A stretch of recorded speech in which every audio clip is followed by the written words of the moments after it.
আসসালামু আলাইকুম ওয়ারাহমতুল্লাহি ওবারাকাতুহু। প্রিয় ভাইরা, এখন শুনছেন ইসলামের ইতিহাসের ৩০তম পর্ব, হজরত আবু বকর সিদ্দিক রাদিয়াল্লাহু তাআলা আনহুর খিলাফতকাল। সাজাহ ও মালিক ইবনে নুয়াইরাহ বনু তামিম কয়েকটি গোত্রে অন্তর্ভুক্ত এবং কয়েকটি বস্তিতে বসবাস করত। এদের এলাকায় হজরত নবী করিম সাল্লাল্লাহু আলাইহি ওয়াসাল্লামের জীবদ্দশায় এদেরই নিয়োগকৃত কয়েকজন কর্মকর্তা ছিলেন। তারা হল মালিক ইবনে নুয়াইরাহ, ওয়াকি ইবনে মালিক, সাফওয়ান ইবনে সাফওয়ান, কায়েস ইবনে আসিম প্রমুখ। হজরত নবী করিম সাল্লাল্লাহু আলাইহি ওয়াসাল্লামের ওফাতের খবর পেয়ে কায়েস ইবনে আসিম মুরতাদ হয়ে গেল। মালিক ইবনে নুয়াইরাহ এই খবর শুনে আনন্দ প্রকাশ করল।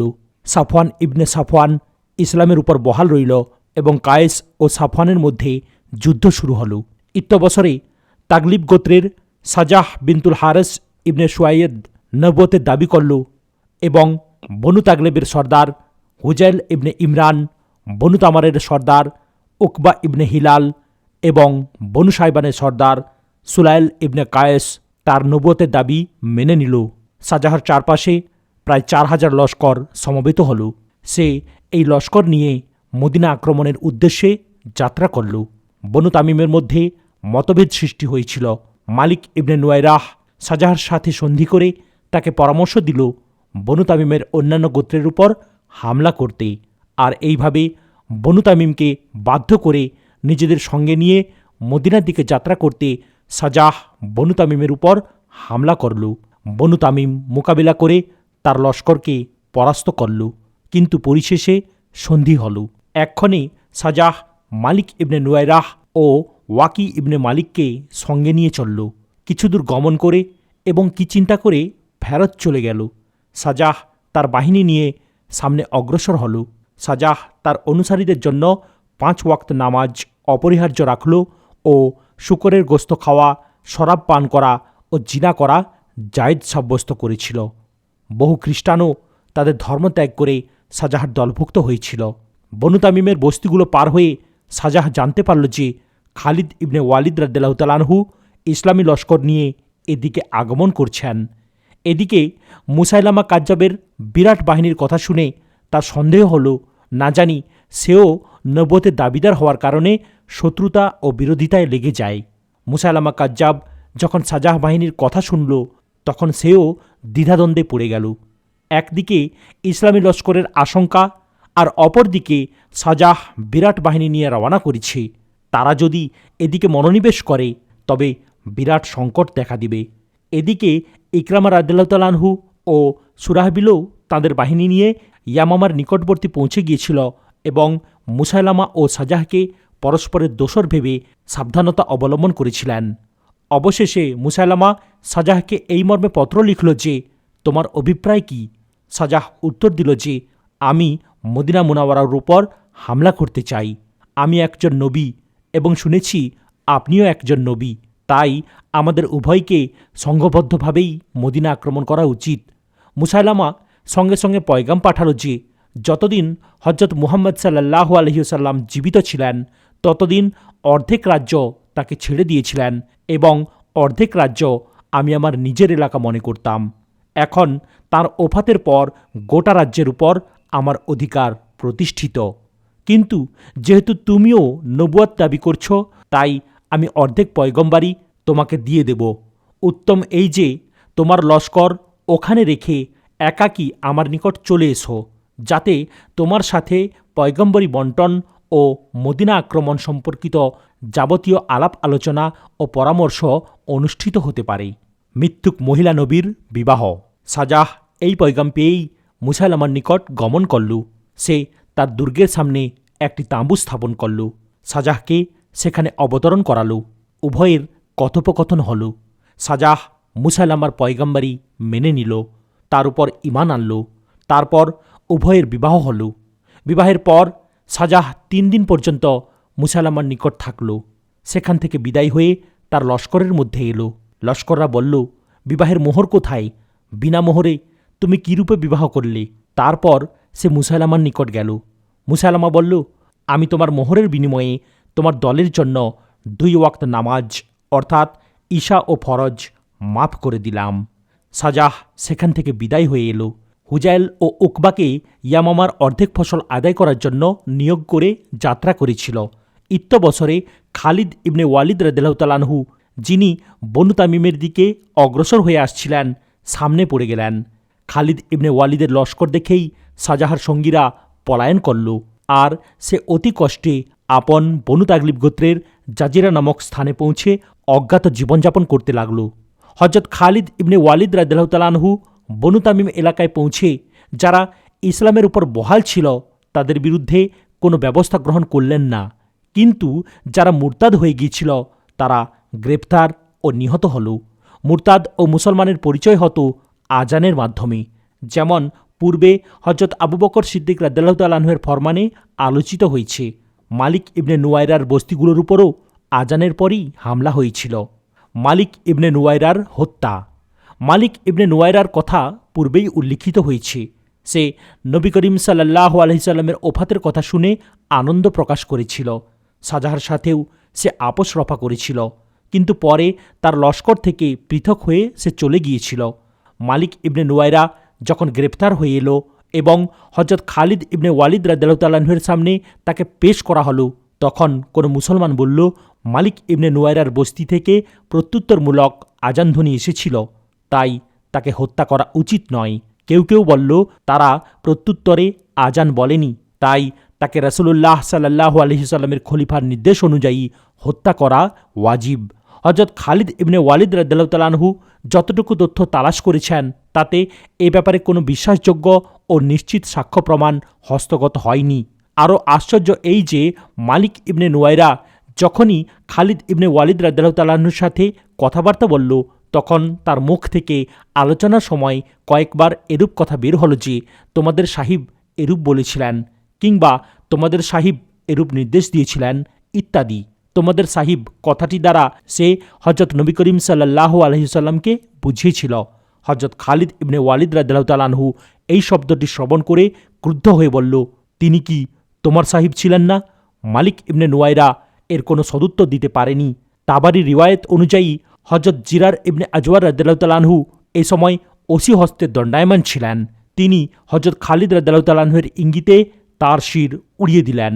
এ ছিল যুদ্ধক্ষেত্রের একটি অতি ক্ষুদ্র ঘটনা, কিন্তু ঐতিহাসিকদের এই ঘটনাটি বিশেষভাবে এজন্য উল্লেখ করতে হয় যে ওই সময় হযরত আবু কাতাদাও হযরত খালিদ রাদিয়াল্লাহু তাআলা আনহুর ফৌজের অন্তর্ভুক্ত ছিলেন এবং তিনি ছিলেন সেসব লোকের অন্যতম যারা মালিক ইবনে নুওয়াইরার বস্তি থেকে আজানধ্বনি শোনা যাওয়ার প্রবক্তা ছিল।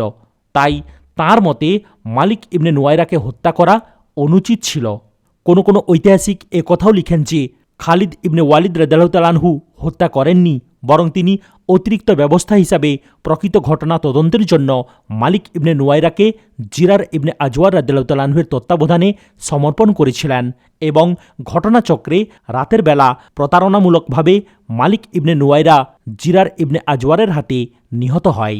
যা হোক, হযরত আবু কাতাদা রাদিয়াল্লাহু তাআলা আনহু অত্যন্ত অসন্তুষ্ট হন এবং তিনি তার অসন্তুষ্টি প্রকাশার্থে খালিদ ইবনে ওয়ালিদ রাদিয়াল্লাহু তাআলা আনহুর অনুমতি ব্যতিরেকে ক্রুদ্ধ হয়ে মদিনায় চলে আসেন এবং এখানে এসে অভিযোগ দায়ের করেন যে খালিদ ইবনে ওয়ালিদ মুসলমানদেরকে হত্যা করেছেন।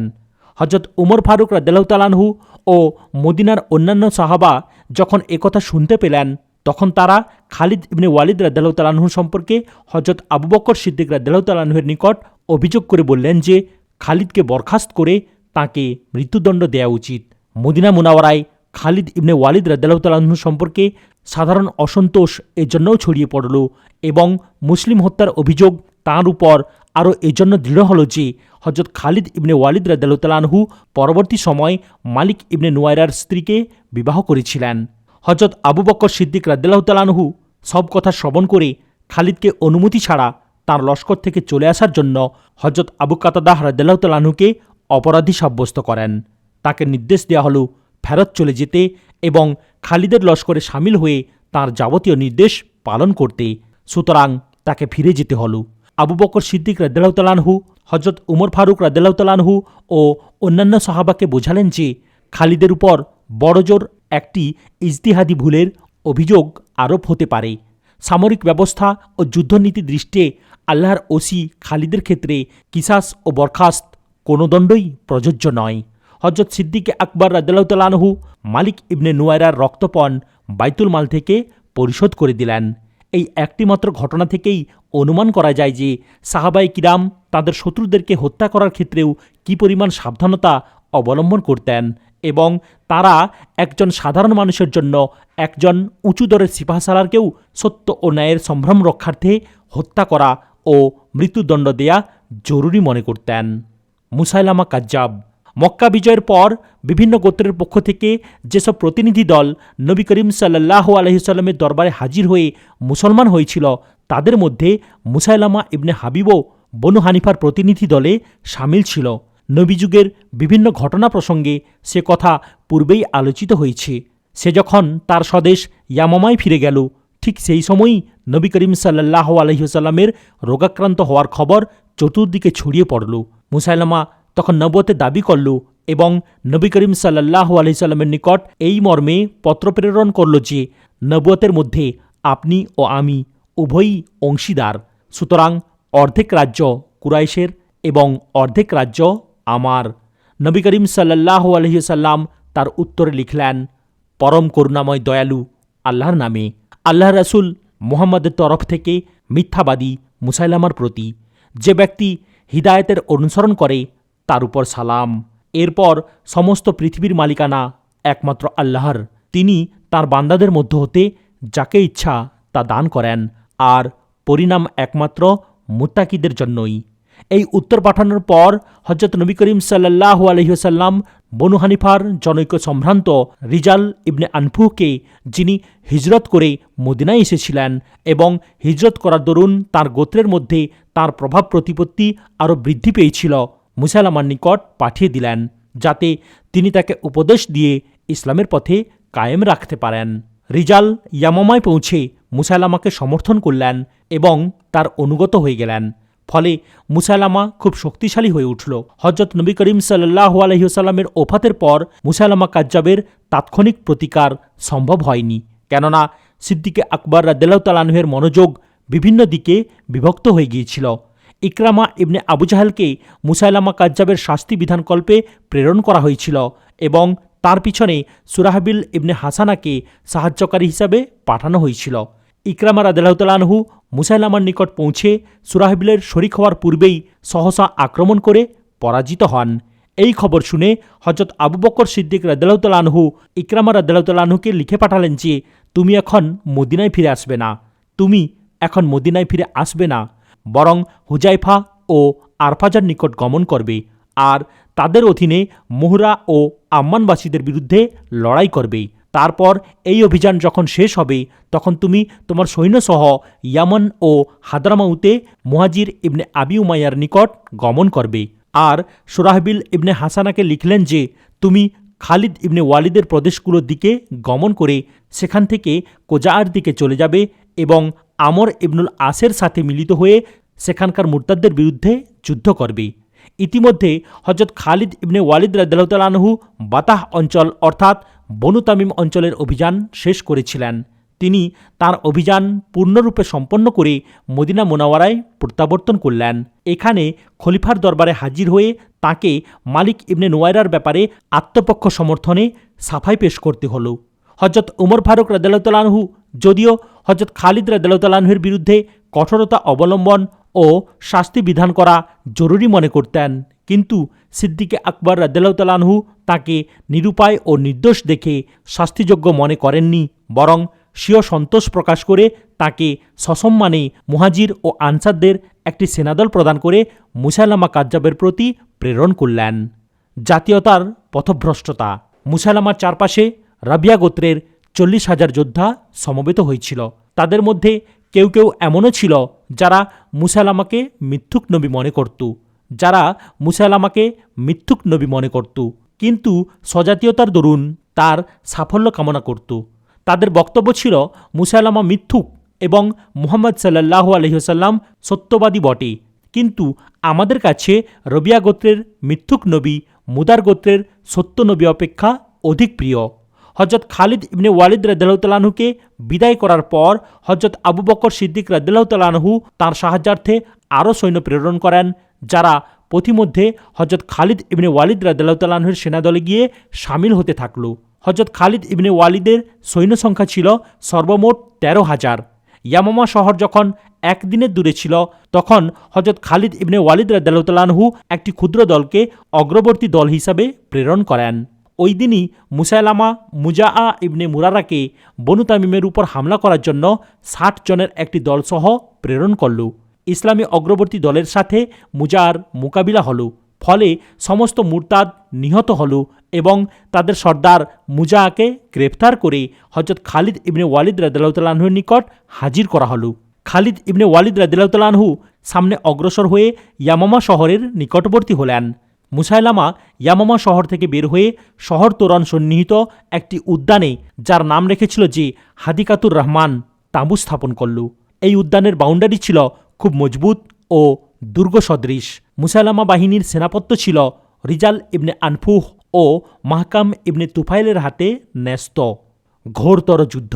তাদের 40,000 বীর সৈনিক খালিদ ইবনে ওয়ালিদ রাদিয়াল্লাহু তাআলা আনহুর 13,000 সৈন্যের উপর ঝাঁপিয়ে পড়ল। এই হামলা ছিল অতি ভীষণ ও প্রলয়ঙ্কারী। মুসলিম পক্ষ অত্যন্ত ধৈর্য ও দৃঢ়তার সাথে এই হামলা প্রতিরোধ করল।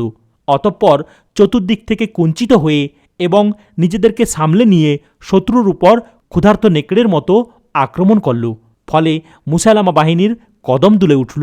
তারা হতবুদ্ধি হয়ে ছত্রভঙ্গ ও পলায়ন করল।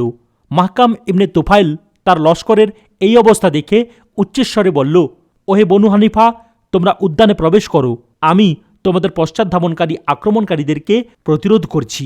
এই আহ্বান শ্রবণ করে পলায়নকারীরা সবাই উদ্যানে প্রবেশ করল। মাহকাম ইবনে তুফাইল অল্প কিছুক্ষণ যুদ্ধরত ছিল, কিন্তু শেষে আব্দুর রহমান ইবনে আবু বকরের হাতে নিহত হল। কিন্তু তখনও জয় পরাজয়ের চূড়ান্ত ফায়সালা হয়নি। মুরতাদরা নিজেদেরকে সামলে নিয়ে পুনরায় আক্রমণের জন্য প্রস্তুত হল।